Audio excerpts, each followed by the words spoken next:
Legends of Learning presents the Diva Candy Factory game. This is a math game that makes learning about using division with base 10 numbers fun and easy to understand.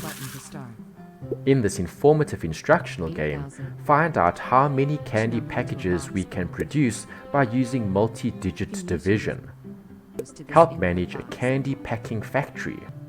Your goal is to determine how many packets of candy may be packaged from the amount of candy produced in that day. Use your knowledge of division to calculate the correct amount of packets you can create for each of the days.